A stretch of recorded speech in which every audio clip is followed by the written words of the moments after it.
പിതാവിൻ്റെയും പുത്രൻ്റെയും പരിശുദ്ധാത്മാവിൻ്റെയും നാമത്തിൽ ആമേൻ. പരിശുദ്ധ ദൈവമാതാവിൻ്റെ കരം പിടിച്ച് ദൈവപിതാവിനെ മുഖാഭിമുഖം കാണുവാൻ ഈ ഭൂമിയിലായിരുന്നു കൊണ്ട് മരിയൻ ഉടമ്പടി എടുത്തുകൊണ്ട് കൂടുതൽ തീക്ഷ്ണതയോടെ വിശ്വസ്തയോടെ ഉടമ്പടി നിബന്ധനകൾ പാലിച്ച് മുന്നേറാൻ ഉതകുന്ന ലിവിങ് ഓറക്കിൾസ് ജീവവചസ്സുകൾ എന്ന വലിയ ശുശ്രൂഷയുടെ 9ാമത്തെ എപ്പിസോഡിലേക്ക് എല്ലാവരെയും സ്നേഹപൂർവ്വം സ്വാഗതം ചെയ്യുന്നു. ഇന്ന് നമ്മൾ സാക്ഷ്യ വചന വിശകലനത്തിനായിട്ട് എടുക്കുന്നത് തൃശ്ശൂരിൽ നിന്നുള്ള ഡേവിസ് എന്ന അപ്പച്ചൻ്റെ വലിയൊരു സാക്ഷ്യമാണ്. എൻ്റെ പേര് പൃഥ്വി എന്നാണ്. ഞങ്ങൾ തൃശ്ശൂരിൽ നിന്നാണ് വരുന്നത്. ഞങ്ങൾ കൃപാസനം മാതാവിൻ്റെ ഉടമ്പടീനെ കുറിച്ചിട്ടൊരു സാക്ഷ്യം പറയാൻ വേണ്ടിയിട്ടാണ് ഇവിടെ വന്നിരിക്കുന്നത്. ഞങ്ങൾക്ക് ആദ്യം കൃപാസന മാതാവിനെ കുറിച്ചോ ഉടമ്പടീനെ കുറിച്ചോ വലിയ അറിവുകളൊന്നും ഉണ്ടായിരുന്നില്ല. അപ്പോൾ സാമൂഹ്യ മാധ്യമങ്ങളിൽ എല്ലാവരും പറഞ്ഞ പോലെ ഒരുപാട് ട്രോളുകളും അതും കണ്ടതിന് ശേഷം ഞങ്ങൾ അല്പവിശ്വാസികളായിട്ടാണ് ആദ്യം ഇങ്ങോട്ട് വന്നതെങ്കിലും ഉടമ്പടി എടുക്കുന്നതിന് മുമ്പ് തൊട്ടേ ഞങ്ങൾക്ക് ഓരോരോ അനുഭവങ്ങളായിട്ട് കിട്ടി തുടങ്ങി. ഈ അപ്പച്ചൻ്റെ മകളാണ് ഈ അപ്പച്ചൻ്റെ വിഷയത്തിന് വേണ്ടിയിട്ട് മരിയൻ ഉടമ്പടി എടുത്ത് പ്രാർത്ഥിക്കുന്നത്. കാരണം അപ്പച്ചന് 70 വയസ്സിന് മുകളിൽ പ്രായമുണ്ട്. അപ്പോൾ ഈ സാക്ഷ്യം തുടങ്ങുന്നതിന് മുമ്പായിട്ട് ഈ അപ്പച്ചൻ പറയുന്നുണ്ട്, മരിയൻ ഉടമ്പടി എടുക്കുന്നതിന് മുമ്പ് തന്നെ ഈ അപ്പച്ചനെ ഒരു പ്രത്യേക വിഷയം മനസ്സിനെ ഒരുപാട് വിഷമിപ്പിച്ചിരുന്നു. കാരണം ഒരു സാധാരണ പാവപ്പെട്ട കുടുംബമാണ്. അവരെ സംബന്ധിച്ചിടത്തോളം 10 രൂപ പോലും വളരെ വിലയുള്ള ഒരു കുടുംബമാണ്. അപ്പോൾ പറഞ്ഞാൽ ആരും വിശ്വസിക്കാത്ത ഒരു വലിയ ദൈവാനുഭവത്തിൻ്റെ ചരിത്രം ആരംഭിക്കുന്നത് ഈ അപ്പച്ചനിൽ നിന്നാണ്. എൻ്റെ പേര് ഡേവിസ്, സ്ഥലം കാളത്തോട്, തൃശ്ശൂർ ജില്ലയിലെ കാളത്തോട് എന്ന സ്ഥലത്താണ് താമസിക്കുന്നത്. എൻ്റെ ജോലി പത്രത്തിൻ്റെ ഏജൻറ്റിനാണ്. പത്രവിതരണം, പത്രത്തിൻ്റെ സംബന്ധിച്ചുള്ള ജോലികളാണ് ചെയ്യുന്നത്. എനിക്ക് പത്രം വിതരണം ചെയ്തിട്ട് ബാങ്കിൽ നിന്ന് ഒരു 75,000 റുപ്യ കിട്ടാനുണ്ടായിരുന്നു.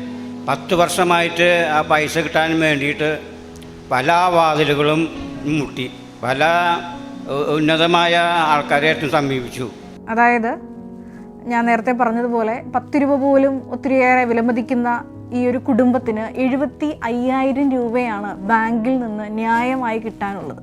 ഈ ഒരു പത്ര ഏജൻ്റായിട്ട് പ്രവർത്തിക്കുന്ന അപ്പച്ചന് ബാങ്കിൽ നിന്ന് ഈ ഒരു പ്രത്യേകമായ തൊഴിൽ ചെയ്തതിന് ന്യായമായി ഇത്രയും തുക ലഭിക്കാനുണ്ട്. അപ്പോൾ ഈ അപ്പച്ചൻ്റെ ഒരു പ്രത്യേകത എന്ന് പറയുന്നത് മരിയൻ ഉടമ്പടിയുടെ വലിയൊരു സ്വഭാവം ഉൾക്കൊള്ളുന്നതാണ്. ഞാനിങ്ങനെ ഇടയ്ക്ക് പുത്തമ്പള്ളിയിൽ പോകും. തൃശ്ശൂർ പുത്തമ്പള്ളിയിൽ പോയി അവിടെ ഇരിക്കും. അങ്ങനെ ഒരു ദിവസം ഇരിക്കുമ്പോൾ ഇപ്രകാരം ഒരു ദിവസം പ്രാർത്ഥിച്ചുകൊണ്ടിരുന്നപ്പോഴാണ് ആ പള്ളിയിലെ കൊച്ചച്ഛൻ വന്ന്, തൃശ്ശൂർ പുത്തമ്പള്ളിയിലെ കൊച്ചച്ഛൻ വന്ന് അപ്പച്ചനോട് ചോദിക്കുന്നുണ്ട്, എന്താണ് അപ്പച്ചൻ ഇങ്ങനെ വിഷമിച്ചിരിക്കുന്നതെന്ന്. അപ്പച്ചൻ പറയുന്നത് ഇപ്രകാരമാണ്. അപ്പം ഞാൻ അച്ഛനോട് തുറന്നു പറഞ്ഞു, അച്ഛാ, എനിക്കിങ്ങനെ പത്രം വിതരണം ചെയ്ത് നടക്കുന്ന ആളാണ്. എനിക്ക് ബാങ്കിൽ പത്രം വിതരണം ചെയ്തിട്ട് എനിക്ക് ഇത്ര പേർക്ക് 75,000 റുപ്യ കിട്ടാനുണ്ട്. അത് കിട്ടാനില്ല, പല കാരണങ്ങൾ പറഞ്ഞ് അവർ മുടക്കുക. അപ്പം അതിന് ഒരു പരിഹാരം എനിക്ക് ഉണ്ടാക്കി തരണം എന്ന് പറഞ്ഞു. എനിക്ക് ഇതേപോലെ പത്ര ഏജൻറ്റിൻ്റെ ജോലി ചെയ്തിട്ട് എനിക്കൊരു 75,000 രൂപ ബാങ്കിൽ നിന്ന് കിട്ടാനുണ്ട്. അത് 10 വർഷമായിട്ട് ഞാൻ ബാങ്കിൽ കയറി ഇറങ്ങി നടക്കുന്നു. മാനേജേഴ്സ് എല്ലാവരും എന്നെ കൈയൊഴിഞ്ഞ അവസ്ഥയാണ്. മാനേജേഴ്സ് ഇങ്ങനെ മാറി മാറി വരും, പക്ഷേ എൻ്റെ വിഷയത്തിൽ ഇതുവരെ ഒരു തീരുമാനമായിട്ടില്ല. അപ്പം അച്ഛൻ, ഞാനൊരു പരിഹാരം പറഞ്ഞാൽ അത് ചെയ്യാൻ പറ്റുമെന്ന് ചോദിച്ചു. അച്ഛ എന്ത് പറഞ്ഞാലും ഞാൻ അത് ചെയ്യാമെന്ന് പറഞ്ഞു. അങ്ങനെ അച്ഛൻ എന്നെ വിളിച്ച് എന്നോട് ഇവിടെ നിൽക്കാൻ പറഞ്ഞു, മുട്ടൂത്തി അവിടെ നിൽക്കാൻ പറഞ്ഞു.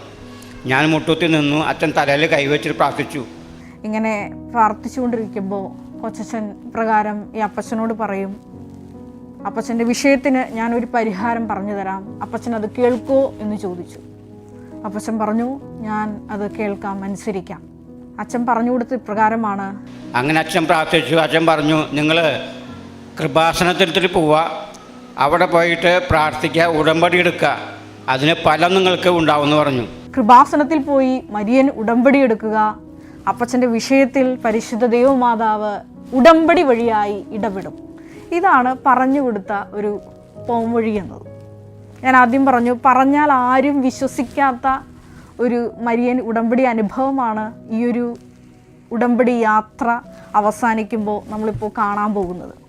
അപ്പോൾ ഈ യാത്ര എവിടെയാണ് ആരംഭിക്കുന്നത് എന്ന ഇതിലേക്കാണ് ഞാൻ നിങ്ങളുടെ ശ്രദ്ധ ക്ഷണിക്കുന്നത്. അതായത് നിരന്തരം ദൈവ സന്നിധിയിൽ ആയിരിക്കുന്ന, ദൈവത്തോട് ആലോചന തേടുന്ന ഒരു വ്യക്തിത്വമാണ് ഈ അപ്പച്ചൻ. അത് ഉൽപ്പത്തി 17-ാം അധ്യായം 1-ാം തിരുവചനമാണ്. അബ്രാഹത്തിനോട് 99-ാമത്തെ വയസ്സിൽ ദൈവം പ്രത്യക്ഷപ്പെട്ട് പറയുന്നത് പ്രകാരമാണ്, സർവശക്തനായ ദൈവമാണ് ഞാൻ, എൻ്റെ മുമ്പിൽ വ്യാപരിക്കുക, കുറ്റമറ്റവനായി വർത്തിക്കുക. അപ്പോൾ ഈ അപ്പച്ചൻ ദൈവ തിരുസന്നിധിയിൽ നിന്ന് വിട്ടുമാറാതെയാണ് ഈ ഒരു സഹനകാലങ്ങളിലെല്ലാം കഴിഞ്ഞുകൂടുന്നത്. ഇങ്ങനെ ദൈവ തിരുസന്നിധിയിൽ നിന്ന് വിട്ടുമാറാതെ ഇരുന്ന അപ്പച്ചൻ്റെ അടുത്തേക്ക് ദൈവം തൻ്റെ ദൂതനെ അയക്കുകയാണ് ഈ കൊച്ചച്ഛനിലൂടെ. വചനം ഇപ്രകാരമാണ്. പുറപ്പാട് 23:20 തിരുവചനമാണ്. ഞാൻ നിനക്ക് മുമ്പേ എൻ്റെ ദൂതനെ അയക്കും, അവൻ നിൻ്റെ വഴിയിൽ നിന്നെ കാത്തു നിൽക്കും, ഞാൻ ഒരുക്കിയിരിക്കുന്ന സ്ഥലത്തേക്ക് അവൻ നിന്നെ കൂട്ടിക്കൊണ്ടുവരികയും ചെയ്യും. പുറപ്പാട് 23:20 ശക്തമായ ഒരു തിരുവചന ഭാഗമാണിത്. ഇവിടെ ദൈവപിതാവ് ഈ അപ്പച്ചനിലൂടെ വലിയൊരു അത്ഭുതം നടത്താൻ നേരത്തെ തീരുമാനിച്ചിരുന്നു. അതുകൊണ്ട് തന്നെയാണ് തൻ്റെ ദൂതനെ വിട്ട് ഈ അപ്പച്ചനെ കൃപാസനത്തിലോട്ട് ക്ഷണിക്കുന്നത്. ഇതൊരു വലിയ ക്ഷണക്കത്താണ്. ഇപ്രകാരം അനുസരണയോടെ ആ കൊച്ചച്ഛൻ്റെ വാക്ക് കേട്ട് അപ്പച്ചൻ തൻ്റെ 3 പെൺമക്കളുമായി അവരുടെ കുടുംബവുമായി വന്ന് കൃപാസനത്തിൽ വന്ന് മരിയൻ ഉടമ്പടി എടുക്കാൻ വരികയാണ്. അങ്ങനെ ഞങ്ങൾ ഇവിടെ വന്നു. ഒക്ടോബറിൽ ഇവിടെ വന്ന് ഞാൻ ഉടമ്പടി എടുക്കാൻ പോയപ്പോൾ അവിടുത്തെ മാനേജർ പറഞ്ഞു, എനിക്ക് ഉടമ്പടി തരാൻ പറ്റില്ല എന്ന് പറഞ്ഞു. അപ്പം ഞാൻ പറഞ്ഞു, എന്താ വെച്ചാൽ അങ്ങനെ പറയണമെന്ന് പറഞ്ഞു. അപ്പം എന്നോട് ചോദിച്ചു, എത്ര വയസ്സായെന്ന് ചോദിച്ചു. ഞാൻ പറഞ്ഞു, 70 വയസ്സ് കഴിഞ്ഞു. അയ്യോ ചേട്ടാ, 65 വയസ്സ് കഴിഞ്ഞവർക്ക് ഉടമ്പടി കൊടുക്കാൻ പാടില്ല, അവർക്ക് രോഗത്തിനും ഇതിനൊക്കെ അടിമേറ്റ് ചെയ്തുള്ള ആൾക്കാരാണ്. അപ്പോൾ അവർക്ക് ഉപവാസം എടുക്കലും മരുന്ന് കഴിക്കലൊക്കെ ആകുമ്പോൾ അത് രോഗത്തിന് അത് കൂടുതൽ ബുദ്ധിമുട്ടാവും, അതിന് പേരില തരാത്തെന്ന് വെച്ചു. അപ്പം അങ്ങനെ മകളാണ് ഈ അപ്പച്ചൻ്റെ ഈ പ്രത്യേകമായ വിഷയത്തിന് വേണ്ടി, അതായത് 75,000 രൂപ പത്ര ഏജൻറ്റിൻ്റെ ജോലി ചെയ്തത്, അത് ബാങ്കിൽ നിന്ന് 10 വർഷമായിട്ട് കിട്ടിയിട്ടില്ല. അപ്പോൾ ഈ വിഷയം മരിയൻ ഉടമ്പടിയിൽ എഴുതി ഇട്ടതിന് ശേഷം ഈ അപ്പച്ചൻ ജീവിക്കുന്ന ഒരു മരിയൻ ഉടമ്പടി ജീവിതമുണ്ട്. അത് നമ്മളൊന്ന് മനനം ചെയ്യേണ്ട, വിശകലനം ചെയ്യേണ്ട ഒന്നാണ്. കാരണം അപ്പച്ചനല്ല ഉടമ്പടി എടുത്തിരിക്കുന്നത്, മകളാണ് ഉടമ്പടി എടുത്തിരിക്കുന്നത്. അപ്പം മകളാണ് മരിയൻ ഉടമ്പടി നിബന്ധനകൾ പാലിക്കാൻ കടപ്പെട്ടിരിക്കുന്നത്. പക്ഷേ ഈ അപ്പച്ചൻ മരിയൻ ഉടമ്പടിയുടെ ഭാഗമായി മാറുകയാണ്. അപ്പച്ചൻ പറയുന്നുണ്ട്, ഞാൻ പത്ര ഏജൻ്റാണ്, വെളുപ്പിനെ എനിക്ക് 4 മണിക്ക് എഴുന്നേറ്റ് ഈ ജോലിക്ക് പോകണം. അപ്പോൾ ഈ അപ്പച്ചൻ പറയുന്നുണ്ട്, ഞാൻ വെളുപ്പിനെ 4 മണിക്ക് എഴുന്നേറ്റ് കൃപാസനം തിരി കത്തിച്ചു വെച്ച് പ്രത്യക്ഷീകരണ പ്രാർത്ഥന ചൊല്ലും, പരിശുദ്ധ അമ്മയ്ക്ക് എൻ്റെ ഈ വിഷയം ഞാൻ സമർപ്പിക്കും, അതുപോലെ തന്നെ സായാഹ്ന പ്രാർത്ഥനയെല്ലാം ഞാൻ കൃത്യമായി മുടങ്ങാതെ ചൊല്ലും. അങ്ങനെ വിശുദ്ധിയുള്ളൊരു ജീവിതം ഈ അപ്പച്ചനും ഈ മകളെടുത്ത ഉടമ്പടിയിന്മേൽ തുടർന്നുകൊണ്ട് പോകുന്നുണ്ട്. അങ്ങനെ ഇരിക്കെ 45-ാം ദിവസം വലിയൊരു ദൈവിക ഇടപെടൽ ഉണ്ടാവുകയാണ്. ഞാൻ നേരത്തെ സൂചിപ്പിച്ചതുപോലെ ഹബക്കുക്ക് 1:5 തിരുവചനം അനുസരിച്ച് പറഞ്ഞാൽ കേട്ടാൽ ആരും വിശ്വസിക്കാത്ത വലിയ ഒരു ദൈവിക ഇടപെടൽ. അത് ഇപ്രകാരമായിരുന്നു.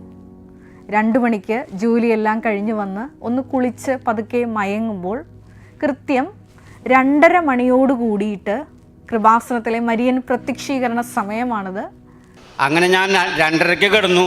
2:30-ക്ക് കിടന്നിട്ട് ലേശം കഴിഞ്ഞമ്മ കണ്ണടച്ച് ഇരുന്നപ്പോൾ ഒരു അമ്മാമ്മ എന്നെ വന്ന്, മോനെ എഴുന്നേൽക്ക്, ഉറങ്ങല്ലേ എനിക്കാൻ പറഞ്ഞു. ഒരു മുണ്ടും ചട്ടയും എടുത്തിട്ടുള്ള വെളുത്തിട്ടുള്ളൊരു അമ്മ, ശുഭവസ്ത്രം ധരിച്ചിട്ടുള്ള ഒരു അമ്മ വന്നിട്ട് എന്നെ തട്ടി വിളിച്ചു, മോനെ എഴുന്നേൽക്ക്. ഞാൻ കണ്ണു തുറന്നു നോക്കി, ആരും കാണാനില്ല, ഒരാളുമില്ല. അപ്പോൾ എന്താണെന്ന് വെച്ചു. പിന്നെ നോക്കിയപ്പോൾ പറഞ്ഞു, പിന്നെ രണ്ടാമത് ഞാൻ കിടന്നു. രണ്ടാമതും ഈ അപ്പച്ചനെ വിളിക്കും മോനെ എന്ന്. അപ്പോൾ അപ്പച്ചനോട് ദൈവമാതാവ് ഒരു കാര്യം പറയും. ഇന്ന സ്ഥലത്ത് പോയിട്ട് കേരള സദസ്സിൽ ഡിസംബർ 5-ാം തീയതി കേരള സദസ്സിൽ പോയിട്ട് ഒരു പരാതി കൊടുക്കുക, അതിന് ഫലം ഉണ്ടാവും എന്ന് പറയലും ആൾ പോലും കഴിഞ്ഞു. പിന്നെ അമ്മമ്മനെ കണ്ടില്ല. ഇപ്രകാരം സന്ദേശം കൈമാറി അമ്മ പോയി. തുടർന്ന് 15-ാം ദിവസം ആ പരിശുദ്ധ അമ്മ ഒപ്പിട്ട ആ ഫയലിന്മേൽ നടപടിയുണ്ടായി. SP ഓഫീസിൽ നിന്ന് ഈ അപ്പച്ചന് ഒരു വിളിയുണ്ടാവുകയാണ്. നിങ്ങൾ ഒരു പരാതി കൊടുത്തില്ലേ, അത് ചോദിക്കാൻ വേണ്ടിയിട്ടാണ് ഞാൻ വിളിക്കുന്നത് എന്ന് പറഞ്ഞുകൊണ്ട് സ്ഥലത്തെ ഇവരുടെ ടൗണിലുള്ള SIക്ക് ഈ അപ്പച്ചൻ്റെ പരാതി കൈമാറുകയാണ്. പരിശുദ്ധ അമ്മ അഭിഭാഷകയായി നിന്നുകൊണ്ട് ഈ ടൗൺ SA ബാങ്ക് മാനേജറിനെ വിളിച്ച് ഷൗട്ട് ചെയ്യുകയാണ്. ഇതാണ് ഈ സാക്ഷ്യത്തിൻ്റെ 2ാമത്തെ ഭാഗം എന്ന് പറയുന്നത്. 32-ാം സങ്കീർത്തനം 8-ാം തിരുവചനത്തിൽ നമ്മൾ ഇപ്രകാരം വായിക്കുന്നുണ്ട്: ഞാൻ നിൻ്റെ മേൽ ദൃഷ്ടി പതിപ്പിച്ച് നീ നടക്കേണ്ട വഴി നിൻ്റെ മുഖത്ത് നോക്കി ഞാൻ ഉപദേശിക്കാമെന്ന്. ഈ അപ്പച്ചൻ ഏത് വഴിയിലൂടെയാണ് പോകേണ്ടതെന്ന് പരിശുദ്ധ ദൈവമാതാവ് മരിയൻ ഉടമ്പടി വഴിയായി ഈ അപ്പച്ചൻ്റെ മുഖത്ത് നോക്കി പറഞ്ഞു കൊടുക്കുകയാണ്. ഇതാണ് മരിയൻ ഉടമ്പടിയുടെ വലിയൊരു റേഞ്ച് എന്ന് പറയുന്നത്. ഈ അപ്പച്ചന് വേണ്ടി വാദിക്കാൻ സംസാരിക്കാൻ ആരുമില്ല. അപ്പോൾ ദൈവമാതാവ് തന്നെ അഭിഭാഷകയായി നിന്നുകൊണ്ട് ഈ അപ്പച്ചന് വേണ്ടി വാദിക്കുകയാണ്. അതാണ് ആ ടൗൺ SI ബാങ്ക് മാനേജറിനെ വിളിച്ച് ഈ അപ്പച്ചന് വേണ്ടി ഷൗട്ട് ചെയ്യുന്നത്. അത് പുറപ്പാട് 14:14 തിരുവചനമാണ്. നിങ്ങൾ ശാന്തരായിരുന്നാൽ മതി, കർത്താവ് നിങ്ങൾക്ക് വേണ്ടി യുദ്ധം ചെയ്തു കൊള്ളും എന്ന്. തുടർന്ന് നമ്മൾ ഈ സാക്ഷ്യത്തിൽ കേൾക്കുന്നുണ്ട്, ചുരുങ്ങിയ സമയത്തിനുള്ളിലാണ് ബാങ്ക് മാനേജർ ഈ അപ്പച്ചനെ വിളിച്ച് 2 ചെക്ക് വഴിയായി ഈ മുഴുവൻ തുകയും ചുരുങ്ങിയ സമയത്തിനുള്ളിൽ കൈമാറുന്നത്. ഞാൻ ബാങ്കിലേക്ക് ചെന്നു. അപ്പോൾ പറഞ്ഞു, നിങ്ങൾ കാശ് പാസ്സായിട്ടുണ്ട്, 2 വട്ടമായിട്ട് ഞാൻ ചെക്ക് തരാം, അക്കൗണ്ടോട് തുടങ്ങാൻ പറഞ്ഞു. അങ്ങനെ എനിക്ക് ആ പൈസ കിട്ടി. അത് വലിയൊരു അനുഗ്രഹം, വലിയൊരു അനുഗ്രഹം. ഇത് പാവപ്പെട്ടവന് 75,000 രൂപ ഇന്നത്തെ കാലത്ത് വളരെ വിലപ്പെട്ട ഒരു സംഖ്യയാണ്. മരിയൻ ഉടമ്പടിയുടെ കാലാവധി എന്ന് പറയുന്നത് നിങ്ങൾക്കറിയാവുന്ന പോലെ 90 ദിവസമാണ്. അപ്പോൾ ഈ 45-ാം ദിവസം തന്നെയാണ് ദൈവമാതാവ് ഈ ഫയലിൽ ഒപ്പിടുന്നത്. എന്തുകൊണ്ടാണ് പരിശുദ്ധ ദൈവമാതാവ് ഈ അപ്പച്ചൻ്റെ ഫയലിൽ എത്രയും വേഗം ഒപ്പിട്ടത്? അത് ഈ അപ്പച്ചൻ്റെ വിശ്വാസ നടപടികളുടെ ഫലമായാണ്. ഞാൻ ആദ്യം പറഞ്ഞതുപോലെ അപ്പച്ചൻ്റെ കുറേ മെറിറ്റുകളുണ്ട്. ദൈവ തിരുസന്നിധിയിൽ നിന്ന് വിട്ടുപോകാതെ ഉൽപ്പത്തി 17:1 തിരുവചനം അനുസരിച്ച് ദൈവം മുമ്പാകെ തന്നെ വ്യാപരിച്ചുകൊണ്ടാണ് ഈ ഒരു പ്രതിസന്ധി ഘട്ടത്തിലും തൻ്റെ വിഷമതകൾ ഈശോയ്ക്ക് മുമ്പിൽ ഇറക്കി വെച്ച് ഈ അപ്പച്ചൻ വ്യാപരിക്കുന്നത്. അപ്പോഴാണ് ദൂതനെ വിടുന്നത്. പക്ഷേ ഈ ദൂതനെ വിടുമ്പോൾ ഈ അപ്പച്ചൻ സ്വീകരിക്കുന്ന ഒരു നടപടിയുണ്ട്. പ്രവാചകനെ പ്രവാചകനായി സ്വീകരിക്കുന്നവന് പ്രവാചകൻ്റെ പ്രതിഫലവും, നീതിമാനെ നീതിമാനായി സ്വീകരിക്കുന്നവന് നീതിമാൻ്റെ പ്രതിഫലവും ലഭിക്കുന്നു എന്ന് നമ്മൾ സുവിശേഷത്തിൽ വായിക്കുന്നത് പോലെ ഈ ദൈവിക ദൂതനെ തിരിച്ചറിഞ്ഞ ഈ അപ്പച്ചൻ എടുത്ത അടുത്ത നടപടി, അടുത്ത സ്റ്റെപ്പാണ് ഈ ഒരു വലിയ സാക്ഷ്യത്തിലേക്ക് ഈ അപ്പച്ചനെ നയിച്ചത്. വീണ്ടും മരിയൻ ഉടമ്പടിയുടെ വലിയൊരു സ്വഭാവമാണ് കമ്മ്യൂണിക്കേഷൻ, പ്രസൻസ് എന്നത്. അത് ഈ അപ്പച്ചൻ്റെ ജീവിതത്തിലും നമുക്ക് കാണാം. എന്താണ് വിഷയത്തിൻ്റെ പരിഹാരം എന്നത് ദൈവം തന്നെ മുഖത്ത് നോക്കി ദൈവമാതാവിനെ വിട്ട് ഈ അപ്പച്ചനോട് നേരിട്ട് സംസാരിക്കുകയാണ്. ഇത് കേട്ടാൽ ആരും വിശ്വസിക്കാത്ത ഒരു വലിയ അത്ഭുതമാണ്. സാധാരണ ഒരു അപ്പച്ചൻ്റെ അടുത്തേക്ക് സ്വർഗത്തിലെ അമ്മയെ ദൈവപിതാവ് ഒരു സാധാരണ വിഷയത്തിന് വേണ്ടി അയക്കുന്ന വലിയ ഒരു അത്ഭുത പ്രതിഭാസം. ഇത് മരിയൻ ഉടമ്പടിയുടെ മാത്രം സ്വഭാവമാണ്. എന്തുകൊണ്ടാണ് നമ്മൾ പ്രത്യേകമായിട്ട് ഈ ഒരു ലിവിങ് ഓറക്കിൾസ്, ജീവവചസ്സുകൾ എന്ന വലിയ ശുശ്രൂഷ എടുത്തുകൊണ്ട് ഇങ്ങനെ മരിയൻ ഉടമ്പടിയുടെ സ്വഭാവങ്ങൾ ഇഴകീറുന്നത്? അതിൻ്റെ കാരണമെന്ന് പറയുന്നത് ഇപ്പോഴും മരിയൻ ഉടമ്പടി എടുത്ത് വലിയ വലിയ ഹെവി പ്രൊജക്റ്റുകളൊക്കെ മരിയൻ ഉടമ്പടിയിൽ വെച്ചിട്ട് ഇപ്പോഴും ഇങ്ങനെ ലാഗ് ചെയ്തുകൊണ്ടിരിക്കുന്ന പല അവസ്ഥകൾ നമ്മൾ കാണുന്നുണ്ട്. ചില വ്യക്തികളൊക്കെ ഞാൻ കൃപാസനത്തിലായിരിക്കുന്ന സമയത്ത് എന്നെ നേരിട്ട് വന്ന് കാണാറുണ്ട്. ഇങ്ങനെ വലിയ വലിയ വിഷയങ്ങൾ ഉടമ്പടിയിൽ വെച്ചിട്ട് ഞങ്ങളുടെ വിഷയങ്ങൾ നടക്കുന്നില്ല എന്ന്. അവരോട് ഇങ്ങനെ കുറച്ച് സമയമെടുത്ത് സംസാരിക്കുമ്പോൾ എനിക്ക് മനസ്സിലാക്കാൻ സാധിച്ചത് മരിയൻ ഉടമ്പടി നിബന്ധനകളിൽ അവർക്ക് വന്നു പോയ വീഴ്ചകളാണ് അവരുടെ ഈ ഉടമ്പടി സാക്ഷ്യത്തിന് കാലതാമസമായിട്ട് വരുന്നത്. ഈ ഒരു പ്രത്യേകമായിട്ടുള്ള ഒരു സാക്ഷ്യം നമ്മൾ ധ്യാനിക്കുമ്പോൾ നമുക്കൊരു നിമിഷം കണ്ണുകളടയ്ക്കാം. മരിയൻ ഉടമ്പടിയിലെ ആ വലിയ സ്വഭാവങ്ങൾ, സമയച്ചുരുക്കം എന്ന വലിയ പ്രതിഭാസം ഞങ്ങൾ കണ്ടു. 10 വർഷമായിട്ട് നടക്കാത്ത ഒരു വിഷയത്തിന്മേൽ പരിശുദ്ധമ്മ 45-ാം ദിവസം ഫയലിൽ ഒപ്പിട്ടത് ഞങ്ങൾ നേരിട്ട് കേൾക്കുകയായിരുന്നു. പ്രത്യേകമായിട്ട് ദൈവമാതാവിൻ്റെ കരം പിടിച്ച് ദൈവപിതാവിനോട് നമുക്കും പ്രാർത്ഥിക്കാം. ഞങ്ങൾ വെച്ചിരിക്കുന്ന ഉടമ്പടി വിഷയങ്ങളുടെ മേലും കരുണയുണ്ടായി ഞങ്ങളുടെ ഫയലിലും ഒപ്പിടണമേ. ഞങ്ങളുടെ യോഗ്യതകൾ നോക്കാതെ ഈശോയെ ഞങ്ങളുടെ മേൽ കരുണയായിരുന്നു കൊണ്ട് ഞങ്ങളുടെ ഉടമ്പടിയിൽ വെച്ചിരിക്കുന്ന നിബന്ധനകളുടെ മേൽ എത്രയും വേഗം ദൈവിക ഇടപെടലുണ്ടായി സാക്ഷ്യം പറയാനുള്ള വലിയ കൃപ ഞങ്ങൾക്ക് നൽകണമേ. പിതാവിൻ്റെയും പുത്രൻ്റെയും പരിശുദ്ധാത്മാവിൻ്റെയും നാമത്തിൽ ആമേൻ. Ave Maria.